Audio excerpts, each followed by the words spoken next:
Hello and welcome back to the Tin Barn. I'm Pragmatic Lee, and today's video is going to deal with bolt hole patterns again. I think if most of us have got milling machines with DROs on them, we know how to lay out and produce a bolt hole pattern. If you don't, Harold over at ARW recently did a good video on using your DRO for a bolt hole pattern.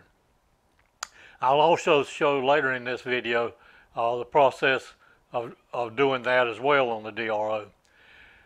But the purpose of today's video is to help us out in a situation where we may need to match an existing bolt hole pattern.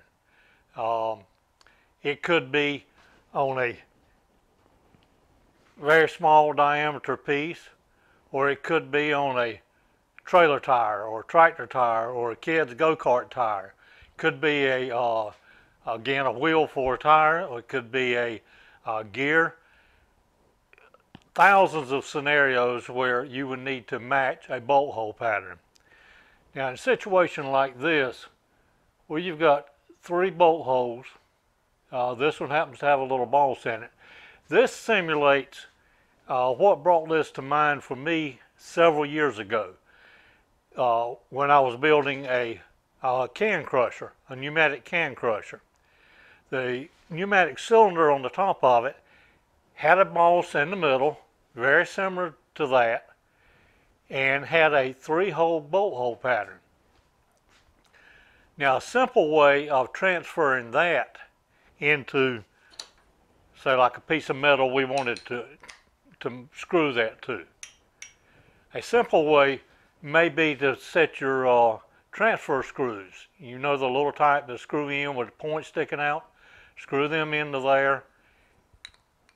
Put your other piece on. Just tap it lightly to mark your holes, and then drill them. That's one way to transfer a bolt hole pattern. Another way, let's say we've got something like this. We could simply lay the existing bolt hole pattern over the workpiece we need to duplicate it in and use transfer punches. But it's not always easy to pick up your pattern you need to match and hold it up to a workpiece. Again, you might be dealing with a large wheel. You might be dealing with a large gear. You might be dealing with something up inside a piece of machinery that you can't just necessarily put another piece up there and transfer that hose. There are 2 things that are absolutely necessary when creating a bolt hole pattern, no matter if it's on a DRO or if you're doing it with the manual dividers and stepping around the hole. 2 things that are absolutely necessary. Number 1 is how many holes is in the pattern. Obviously. 2 holes, 4 holes, 10 holes, 7, in this case 5. And the second thing that is absolutely necessary is the diameter of the bolt hole pattern. How far apart are the holes? If it's a bolt hole pattern you need to duplicate that has an even number of holes, no problem. Just measure across the holes. That gives you the diameter. Count the holes. That tells you how many of them, the number of holes, and measure across them to get the diameter. But in a situation where you've got 5 holes, 3 holes, any odd number, you can't just measure across 2 opposing holes to get that diameter. So what are we going to do? We're going to solve for the diameter. See, in this piece with the large hole in the center, we can't easily find that center just with a set of calipers laid out. It just doesn't work that well. Yes, we could find the center of this and find the center over here and do a whole bunch of guesswork math, but that's really what it would be. Let's look at a very scientific method of finding the diameter of a bolt hole pattern. In this case, all we know right now is the number of holes, which is 5. To find the diameter of a bolt hole pattern, one of the things we need to do is determine the distance between the holes. Now keep in mind, this whole video is about a bolt hole pattern with evenly spaced holes. If there was 2 over here, 2 right beside of them, 1 down here, this don't work for that. This is evenly spaced holes in a pattern. First thing we need to do is determine the diameter of the holes, and we do that, or need to do that, with a set of digital calipers. So if we measure the diameter of the holes, that's 1/4 inch holes. So at that point, I'm going to zero out the DRO. I'm sorry, zero out the calipers. Now let's measure the distance between the holes. So we'll start out over here, just simply using that. Remember, we zeroed it out. That is 1.410. Now when I'm doing these, matching them, I like to measure all the distances between the holes and then average them out. Because if these were drilled holes, the drill may have oversized just a little bit. And again, we're using calipers. All right, so let's go to the second set of holes. That's 1.411. Third set, 1.413. See, we're getting a little bit of difference between each one.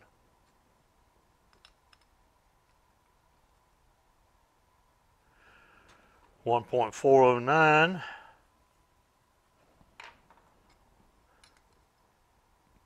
And the last one, 1.412.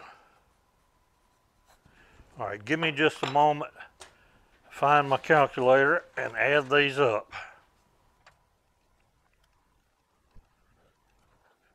7.055 divided by, there was 5 of them, is 1.411. So our average distance between the holes is 1.411 inches. So let's look at the formula. Now we know 2 things. We know there's 5 holes in the pattern, and the distance between the holes is 1.411 inches. Okay, again, 2 things we gotta have to calculate a bolt hole pattern: the number of holes in the pattern and the diameter of the pattern. In this situation, we know the number of holes, but we can't easily measure the diameter. So what we did was measure the distance between the holes, and from that we're going to solve for the bolt hole pattern diameter. The formula for that is the distance between the centers divided by the sine of 180 divided by the number of holes. So in this case, we know the number of holes is 5. N is going to be 5. Between centers, we just did our math a moment ago, added those up, and got the average of the distance between centers, 1.411. So our formula says the diameter equals the distance between the centers divided by the sine of 180 divided by the number of holes. All right, let's simplify this math a little bit. We know B is 1.411, and 180 divided by N is 36. So 1.411 divided by the sine of 36, which is 0.588, gives us 2.4 as the diameter. Now let's quickly look at how I calculated that sine. I'm not going to give you a lesson in programming this week, but I will show you the calculator on the iPhone calculator again. And I am absolutely certain that the Android phones have a calculator that works very similar to this. If you don't, you can use your Casio or whatever brand scientific calculator you pick up at Walmart. But let's start out with 180 divided by the number of holes, which is 5, gives us 36 right here. So let's flip it over to the scientific. We got 36, and we hit the sine of 36 is 0.5878, 0.587785, so forth, rounded off to 3 places is 0.588. Now if we divide 1.411, it's what our measured distance was between the holes, divided by 0.588 gives us 2.399659, 2.4 inches. So let's go over to the mill now, and let's take this blank workpiece right here, lay out a bolt hole pattern that should match this using this data. Okay, I got you set up now, so hopefully you can see the DRO and see what's happening over here on the mill. Remember I said there's 2 things necessary, or absolutely necessary to lay out a bolt hole pattern. That's the number of holes and the diameter of the pattern. Now there's a couple other things that a DRO will ask you that need to be known as well for a DRO, but are not necessarily needed when laying it out on paper if you didn't have a DRO. On the DRO function itself, you'll see a little wheel that has a simulation of a bolt hole pattern. Press that. Now, with my DRO, the first thing it asks is what axis are we dealing with. On a mill, you're dealing with X. On a vertical mill, you're dealing with XY axis. Other options are YZ axis, such as if you were on a horizontal mill. All right, XY axis. Where are we starting? We're starting in the center of the workpiece. So 0, 0. The diameter, we figured the diameter through our formula just a minute ago as 2.4.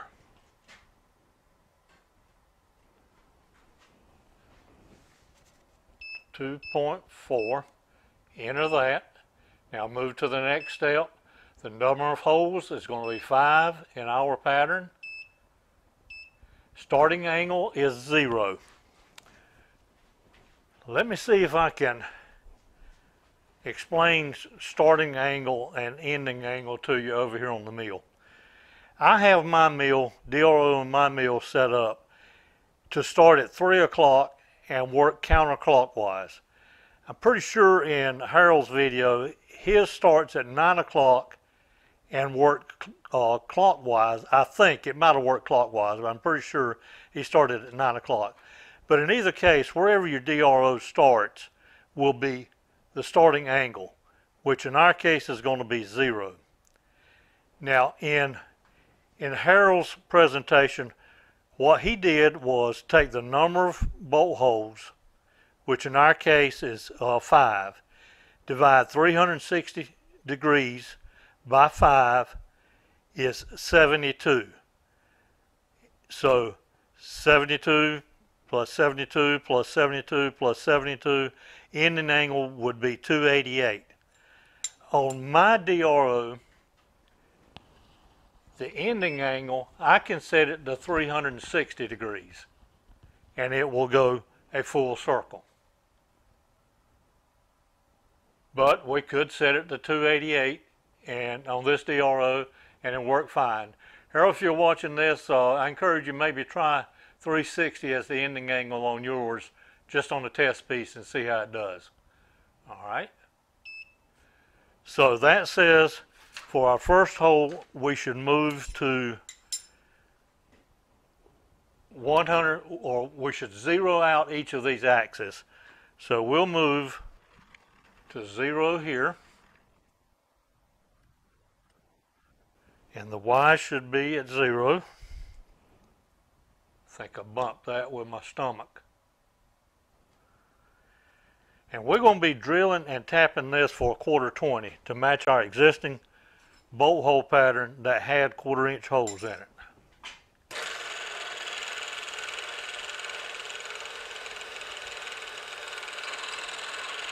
We're going to go all the way around drilling the holes. So we'll go to the number 2 hole. Okay, sorry for the interruption. Got a phone call I had to take. So we're at the number 2, or ready for the number 2 hole now. We'll bring our Y to 0.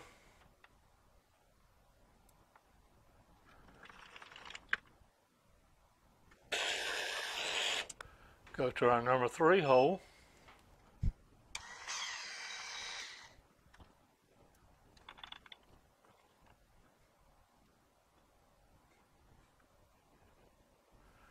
DRO gets real touchy. I'm within a thousandths right there. That's, I think we'll be fine. Number 4 hole. And the last hole. Go to number 5.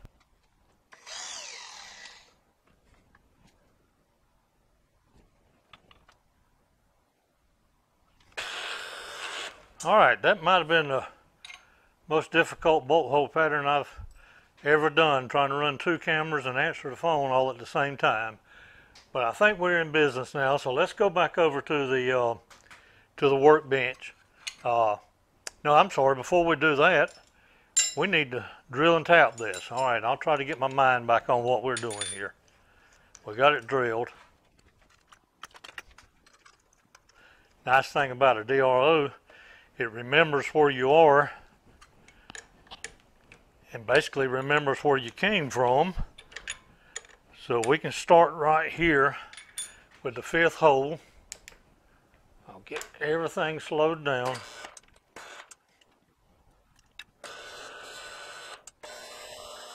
We'll go back to number 4.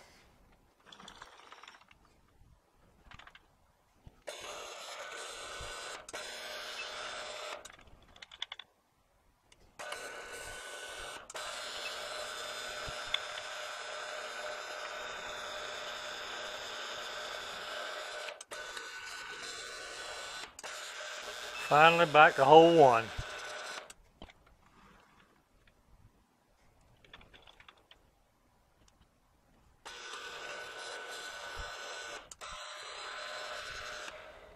All right, to leave the bolt hole pattern, we just press that button again. And that carries us back to our absolute mode on the DRO. All right, let's take this piece over to the workbench, deburr it, and see if it matches our existing bolt hole pattern. Okay, we had our existing bolt hole pattern that we did not know the diameter of the pattern itself, but we were able to calculate that by determining the distance, average distance between the holes. Use this formula and determine the distance between the centers, 1.411, which gave us the diameter of 2.4. We went to the DRO on the mill and we laid out that pattern. Now let's see how tight, how well it all matches, if there's any slop in it. And I will say This aluminum that I'm using here was just something that was in my material pile. Don't believe it's 6061. It's a whole lot softer than that, and it's extremely gummy. I had a huge burr on the bottom side.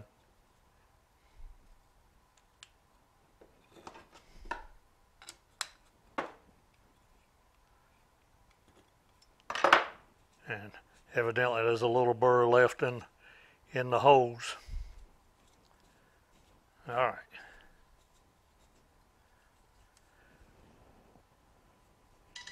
And there is no slack whatsoever in that. So, if y'all know me, you know I use the term perfect very, very seldom in my videos. But I think that's probably as close to a perfect match. Everything is finger tight once we get past the burr, but there's no slop whatsoever in that pattern. Okay, I hope you got a little enjoyment out of this video, and hopefully if you ever need to match an existing DRO, you can use the formula that I showed you in here to help find your diameter of it and work from there. There's one other video that I've thought about doing in this little series of using some trigonometry functions, and that has to do with laying out a bolt hole pattern if you don't have a DRO. Let's say you know the diameter of the bolt hole pattern and you know the number of holes in it, the two things you got to have to do a bolt hole pattern. Let's say you know those two, but you don't have a DRO on your mill. So what is required to use a set of calipers to lay it out? Now think about what you just saw. You would need dividers, I'm sorry, not calipers, but set of dividers. You would need to know the distance between the holes. So if you had something like this, again, you know you wanted to put, let's say 6 holes in, what have I got laid out here? 1, 2, 3, 4, 5, 6, 7. Let's say you wanted to lay out 7 holes and you know the diameter. You can use that same math, or some of the same math that we did to figure the diameter when we didn't know it. Now we know the diameter and the number of holes. We can use a very similar formula to calculate the distance between the holes, so we can simply step around our bolt hole pattern, scribe it a little bit, and then go to our drill press or mill and drill those holes out. So again, if you're interested in seeing that, let me know in the comments. Folks, I appreciate your comments, good or bad. I appreciate the comments, and I appreciate those thumbs up too. It doesn't cost you anything to hit that thumbs up button. If you do that, it helps the channel a little bit. I'm not in this to make money, but I can assure you that little check that comes once a month, it helps buy tools here in the shop. It helps buy material here. So do me a favor, hit that like button, and if you're not subscribed, please go ahead and subscribe as well. You guys take care, and I'll see you on the next video.